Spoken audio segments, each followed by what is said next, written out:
PIL ಸಲ್ಲಿಕೆಯಾಗಿದೆ. Supreme ಕೋರ್ಟ್ಗೆ ಸಾರ್ವಜನಿಕ ಹಿತಾಸಕ್ತಿ ಅರ್ಜಿ ಸಲ್ಲಿಕೆಯಾಗಿದೆ. ಈಗ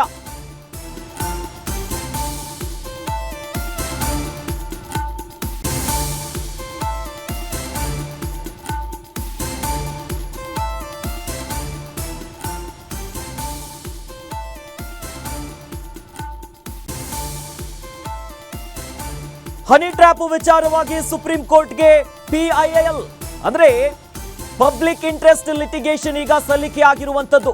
ಸುಪ್ರೀಂ ಕೋರ್ಟ್ಗೆ ಸಾರ್ವಜನಿಕ ಹಿತಾಸಕ್ತಿ ಅರ್ಜಿಯನ್ನ ಸಲ್ಲಿಕೆ ಮಾಡಿದ್ದಾರೆ. ತನಿಖೆಗೆ ನಿರ್ದೇಶನವನ್ನ ನೀಡಬೇಕು ಅಂತ ಮನವಿ ಮಾಡಲಾಗಿದೆ.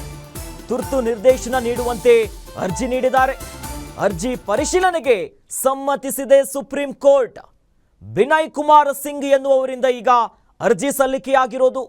ಬಿನಯ್ ಅವರ ಪರವಾಗಿ ವಕೀಲ ಬರುಣ್ ಕುಮಾರ್ ಈಗ ಅರ್ಜಿಯನ್ನ ಸಲ್ಲಿಸಿದ್ದಾರೆ. ನಾಳೆ ಇಲ್ಲವೇ ನಾಡಿದ್ದು ಅರ್ಜಿಯನ್ನ ಕೈಗೆತ್ತಿಕೊಳ್ಳುವಂತ ಸಾಧ್ಯತೆ ಇದೆ ಸುಪ್ರೀಂ ಕೋರ್ಟ್ನಲ್ಲಿ. ಈಗಾಗಲೇ ರಾಜ್ಯದಲ್ಲಿ ಹನಿ ಹನಿ ಕಹಾನಿ ಹನಿ ಟ್ರ್ಯಾಪ್ ದೊಡ್ಡ ಮಟ್ಟದ ಸಂಚಲನ ಮೂಡಿಸಿದೆ.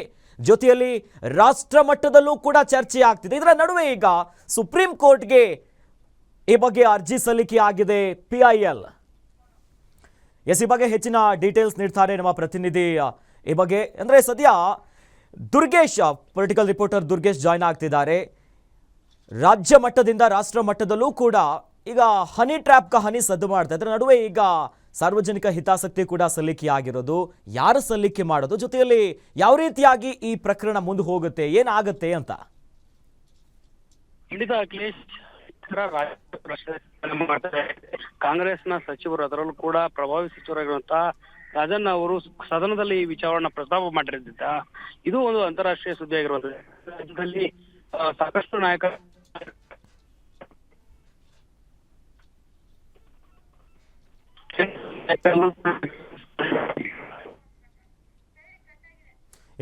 ಸಂಪರ್ಕ ಸಾಧ್ಯ ಆಗ್ತಾ ಇಲ್ಲ, ಮತ್ತೆ ಅವರನ್ನ ಸಂಪರ್ಕಿಸ್ತೀವಿ. ಈ ಮೂಲಕ ಈಗ ಸುಪ್ರೀಂ ಕೋರ್ಟ್ ಕದ ತಟ್ಟಿದೆ ಒಂದು ಕಡೆಯಲ್ಲಿ. ನಾಳೆ ಅಥವಾ ನಾಡಿದ್ದು ಈ ವಿಚಾರವನ್ನ ಸುಪ್ರೀಂ ಕೋರ್ಟ್ ಕೈಗೆತ್ಕೊಳ್ಳುತ್ತೆ. ಆ ಮೂಲಕವಾಗಿ ಅರ್ಜಿ ಯಾವ ರೀತಿಯಾಗಿ ಹೋಗುತ್ತೆ, ಸುಪ್ರೀಂ ಕೋರ್ಟ್ ಏನು ನಿರ್ದೇಶನವನ್ನ ನೀಡುತ್ತೆ ಅನ್ನೋದನ್ನ ಕಾದು ನೋಡಬೇಕು. ಸುಪ್ರೀಂ ಕೋರ್ಟ್ಗೆ ಬಿನಯ್ ಕುಮಾರ್ ಸಿಂಗ್ ಎನ್ನುವವರು ಈ ಅರ್ಜಿಯನ್ನ ಸಲ್ಲಿಸಿರೋದು ಸಾರ್ವಜನಿಕ ಹಿತಾಸಕ್ತಿಯಾಗಿ. ಯಾಕಂದ್ರೆ ಸಚಿವರೇ ಈ ಬಗ್ಗೆ ಸದನದಲ್ಲಿ ಮಾತನಾಡಿದ್ದಾರೆ. ಮತ್ತೊಂದು ಕಡೆಯಲ್ಲಿ ಈಗ ಸಾರ್ವಜನಿಕ ಹಿತಾಸಕ್ತಿಯಿಂದ ಅರ್ಜಿಯನ್ನ ಸಲ್ಲಿಸಿದ್ದಾರೆ ಬಿನಯ್ ಕುಮಾರ್ ಅವರು.